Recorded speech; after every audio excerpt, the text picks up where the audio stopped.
আসসালামু আলাইকুম, সবাই কেমন আছেন? আজকে বরিশাল 320 এক্সকাভেটর কাজে আসছি।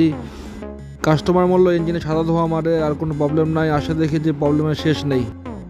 মেশিনের কাছে আসার পর শুনতে পারলাম মেশিনটি আরও 15-20 দিন আগে নষ্ট হয়ে পড়ে আছে। তো বরিশাল থেকে মিস্ত্রি নিয়ে আসছিল। মিস্ত্রি আনার পরে ওনারা ইঞ্জেক্টর রিপেয়ার করছে, আরও নানা কাজ করছে। প্রায় এই কাজ করতেও তারা 15-20 দিন সময় তারা পার করছে, কিন্তু মেশিনের যে প্রবলেম থেকে গেছে।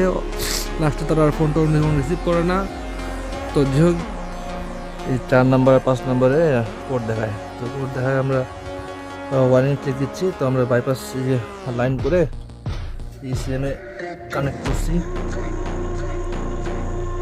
ইসিএমে যে বাইপাস লাইন কানেক্ট করছি, তারপরে এখন চেক দিব যে আসলে যে কোডটা কেমন দেখাচ্ছে।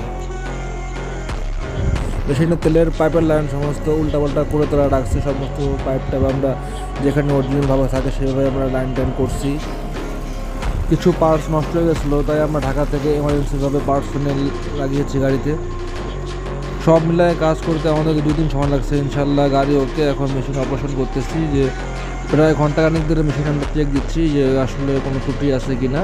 ইনশাল্লাহ আমাদের মেশিন ওকে, কোনো সমস্যা নাই।